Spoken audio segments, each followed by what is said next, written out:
जी, ड्रामे हमराज़ की 2 एपिसोड का रिव्यू दूँगी, जो इस वीक में 2 एपिसोड्स आईं, और इसका प्रोमो का जो है वो भी रिव्यू दूँगी। जो नेक्स्ट वीडियो मतलब नेक्स्ट जो वीक में आएगा उसका प्रोमो, वो ज़रूर सुनिएगा और प्लीज़ वीडियो को एंड तक देखिएगा। लाइक, कमेंट, सब्सक्राइब दिल करे तो दे दें, वरना आपकी मर्ज़ी है। और एपिसोड्स में क्या हुआ उसको डिस्कस करते हैं। अच्छा, इस आगे जाने से पहले मैं आप लोगों को एक बात बताती हूँ। लास्ट अगर आप लोगों ने मेरी वीडियो पूरी देखी होगी तो आप लोगों को ये अंदाज़ा हो गया होगा कि सारी बातें मैं आप लोगों से पहले कर चुकी हूँ, जो हमने एपिसोड 13 में देखी। ठीक है, वो क्या बातें हैं वो एक-एक करके डिस्कस करते हैं, और आगे ड्रामे में बड़े ट्विस्ट आने वाले हैं, वो क्या-क्या चीज़ें हो रही हैं, जो ट्विस्ट होंगी वो सब डिस्कस करते हैं। ठीक है? हम देखते हैं कि ये जो है सौसारा 2 का वालिद था, वो भी थोड़ा डिस्टर्ब है। वो क्यों डिस्टर्ब है कुछ समझ नहीं आया। क्या वो रिग्रेट है, उसको अपनी बेटी को इस तरह से मारने का रिग्रेट है? और बहरहाल हम आगे जाके देखेंगे। और हम देखते हैं कि जो साइम है वो फिर से एक दफ़ा कुछ तलाश कर रहा है। मैंने याद है आपको लास्ट एपिसोड में कहा था कि क्यों ये लोग अपनी भाई की चीज़ें ये देखता ढूंढता जहाँ से कोई शवाहिद मिले, लेकिन वो इस वजह से नहीं ढूंढ रहा। इतना ये इंटेलिजेंट नहीं है। ठीक है, आपने देखा ये मेंटली सिक लड़का दिखा रहे, और मेंटली उसकी माँ उसको टोकती है कि वो क्या देख रहा है और क्यों देख रहा है, लेकिन फराज मर गया है। ठीक है, अब तो कोई तो होगा ना जो उसके मरे हुए बंदे की चीज़ें देखेगा। तो उसकी माँ का इस तरह से आके उसको बोलना मेरी समझ में बाहर है। इसका मतलब ये है कि उस औरत के भी दिमाग की हालत जो सी है ना वो ठीक नहीं है। बहरहाल हम देखते हैं ये लड़की अपने घर आती है, अपनी माँ को ये कहती है कि आप मेरे साथ फराज के घर चलें, लेकिन उसकी माँ राज़ी भी हो जाती है, लेकिन इतनी देर में हम देखते हैं कि उसका मियाँ उसको लेने आ जाता है, वो चली जाती है। बहरहाल हम देखते हैं कि जो उसकी माँ है अब उसको थोड़ी-सी समझ आ रही है कि क्या हो रहा है, उसकी ज़िंदगी में क्या हो रहा है। साइम साइम जो है वो बहुत ज़्यादा डिस्टर्ब है, और साइम की डिस्टर्ब होने की वजह से वो औरत अब डिस्टर्ब है, जो बात उसको पहले ही समझनी चाहिए थी।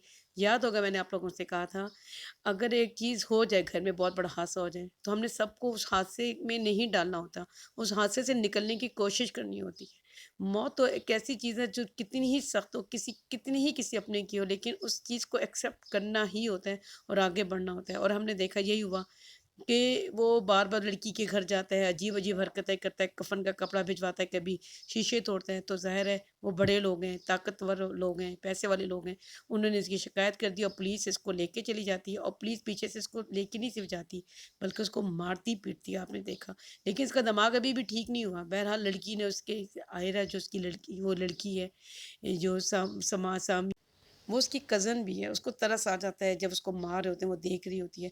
तो वो आके अपने ऑफ़िसर है उससे आके बात करती है, फिर वो उससे यही कहता है कि वो फिर ठीक है लेटर लिख के दे, और कोई आइंदा वो ऐसा नहीं करेगा। लेकिन आपने देखा जैसे वो यहाँ से निकलता है, वो सीधे उसी कपड़े में, आपने देखा है उन्हीं उन्हीं कपड़ों में होता है, वो लड़की भी उन्हीं कपड़ों में होती है जो उससे पहले दिखाते हैं, जो सारा वन है, वो सीधे उसके घर पहुँचता है।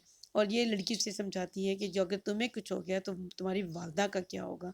ये वो सारी बातें हैं जो मैंने आप लोगों को पहले ही बताई थी, लेकिन उन्होंने एपिसोड 13 में दिखाई हैं कि यार एक चीज़ हो गई है, अब उसे एक्सेप्ट करो। देखें, हमारी सोसाइटी में जो हमारी अब की सोसाइटी है ना, पहले कहते थे कानून अंध है, अब मैं कहती हूँ देयर इज़ नो लॉ। अब है ही कोई कानून नहीं, तो फिर आप सुपर जो लोग पावरफुल लोग हैं, उनके साथ लड़ नहीं सकते। तो फिर आपने जब ये बात खुद कही थी लास्ट एपिसोड में कि मैं अपना हिसाब अल्लाह ताला पे छोड़ता हूँ, क़यामत के दिन फैसला होगा, तो छोड़ दो ना, माफ़ कर दो, अपनी ज़िंदगी को आगे लेके चलो। लेकिन ऐसा नहीं दिखा रहे, ये सारा वक़्त यही सोचता है, क्योंकि उसकी माँ ने भी इसको यही हर वक़्त सिखाया, तो फिर वो यही कहता है। लेकिन अब उसकी माँ को रियलाइज़ हो रहा है कि वो कुछ गलत कर रही थी। अब उसको एहसास हो रहा है, वो ये नहीं सोचती वो गलत कर रही है, वो ये सोचती है कि शायद मैं इस बेटे के साथ हक तलफ़ी कर रही हूँ, तो अब मुझे इस बेटे की शादी के बारे में सोचना चाहिए। जब उसने अपने बेटे को पूरी तरीके से ख़राब कर दिया, तो उसको ये ख़्याल आ रहा है। अब देखें, ये इतना मेंटली तौर पर डिस्टर्ब आदमी है कि वो अपनी जो उसकी गर्लफ्रेंड है, जो मिशाल है, उसके आगे उसने रिवॉल्वर खड़ी रख ली। अब वो लड़की भी तो ये समझ सकती है ना कि ये मेंटली डिसऑर्डर है, ये कल को मुझे नुकसान पहुँचा सकता है, वो इसके साथ शादी क्यों करेगी? इस घर में कितने मसाइल बढ़ रहे हैं, आपने देखा। जब हम चीज़ों को नहीं वक़्त पे फ़ैसला करते, सही तरीके से चीज़ों को नहीं एनालाइज़ करते, तो उसके बाद हम बहुत सारी चीज़ें मुश्किल मतलब देख सकते हैं कि हमारी ज़िंदगी में बहुत सारी मुश्किल आ सकती है। अब जो लड़की है वो ज़ाहिर है डर गई है, डिस्टर्ब हो गई है, वो घर चली जाती है। बाद में हम क्या देखते हैं कि औरत जो-सी है वो अपनी बेटे का रिश्ता माँगने के लिए जाती है। जो लड़की इतने अरसे से इसके साथ दोस्ती में है, मोहब्बत भी इससे करती है, सब कुछ है। उसके बाद वो उसके जो वालिद हैं वो इनकार कर देते हैं। वो कहते हैं कि बहन जी आप यहाँ से जाएँ, मुझे ये रिश्ता नहीं करना। इसीलिए कि बेटे के रवैया की वज़ह से, बेटा तो है ही पागल, माँ भी मुझे ठीक नहीं लगती। इसलिए कि ماں نے یہ نہیں سوچا کہ میں کن لوگوں کے ساتھ ٹکر لے رہی ہوں۔ آپ دیکھیں ہم جس سوسائٹی میں رہتے ہیں ہمیں اس سوسائٹی کے بارے میں پتہ ہونا چاہیے کہ ہم کیا کر سکتے ہیں، ہمیں کیا لاس ہو سکتا ہے۔ ٹھیک ہے، ان کو کیس کرنا چاہیے تھا، کیس کرتے جب جج نے فیصلہ سنا دیا اس کے بعد آپ خاموش ہو جائیں، کچھ نہیں ہو سکتا سوائے اس کے کہ آپ صبر کریں۔ ایک چیز جو ڈرامے میں بہت غلط دکھا رہے ہیں، دیکھیں ماں اس کی ایک کالج کی ٹیچر تھی یا کالج کی لیکچرر وغیرہ جو بھی تھی، ٹھیک ہے، ان کے پاس اتنے پیسے نہیں ہوتے، اور جو اس کا بھائی فراز تھا وہ بھی ایک میوزک ٹیچر تھا، اس کے پاس اتنے پیسے کہاں سے آ گئے؟ نوکری شوکری تو کوئی کرتا نہیں، کہیں کسی کام پہ کہیں جاتا نہیں، ایون ماں بھی نہیں جاتی، ٹھیک ہے، آپ نے دیکھا نہیں کہ ماں بھی اپنے کام پہ جا رہی ہو، اس کے پاس کہاں سے پیسے آ رہے ہیں؟ ملازمین کو خرید رہے ہیں، کرائے کے گنڈے اس نے رکھے ہوئے ہیں لڑکی کو ہراس کرنے کے لیے۔ پھر وہ جو لڑکی ہے سارہ، سارہ کے جو کبھی احمد ہے اس کے نوکروں کو، اس کے ملازمین کو اس نے خریدا ہے، کیسے خریدا ہے، کیسے پیسے دے رہا ہے؟ مطلب اس کے پاس پیسے کہاں سے آ رہے ہیں؟ ایک غریب لڑکے کے پاس اتنے پیسے کہاں سے آ رہے ہیں کہ وہ ایک 10 سالہ جو 10 سال سے ملازم تھا اس کو خرید رہے ہیں؟ اور یہ ہے جی، ہم دیکھتے ہیں یہ لائبہ کی اصل شکل ہے، جو آپ مطلب میک اپ تو خیر ادھر بھی ہوا ہوا ہے لیکن یہاں پہ آپ ان کو دیکھ سکتے ہیں، ورنہ تو یہ بہت زیادہ میک اپ میں آپ لوگوں کو نظر آتی ہے، یہاں تھوڑی سی کم ہے تو آپ بہرحال ان کو دیکھ سکتے ہیں، آپ لوگوں کی بہت چہیتی ہیں اینی ویز۔ اور بہت سیریس باتیں ہو رہی ہے تو چلیں ہم وہی بات کر لیتے ہیں۔ اس کے بعد ہم دیکھتے ہیں کہ یہ جی اس نے اس کو خرید لی ہے، اس کے ملازم کو خرید لی ہے، ایک لڑکی بھیجی ہے اور لڑکی اس کے لیے کام کرے گی۔ اب لڑکی یہ کام کرے گی کہ وہ جو احمد ہے اس کے خلاف، اس کے دل میں سارہ کے لیے خلاف کرے گی، اس کو ایسی ایسی چیزیں سامنے لے کر آئے گی، ایسی چیزیں باتیں کرے گی، تو ظاہر ہے وہ اس کے خلاف ہوگا، وہ کچھ نہ کچھ سوچنا شروع کرے گا۔ اس کی ماں سے کہتی ہے پرومو میں کہ تمہارے اوپر تو، تمہاری آنکھوں پہ تو محبت کی پٹی بندھی ہوئی ہے، مجھے تو سب کچھ نظر آ رہا ہے۔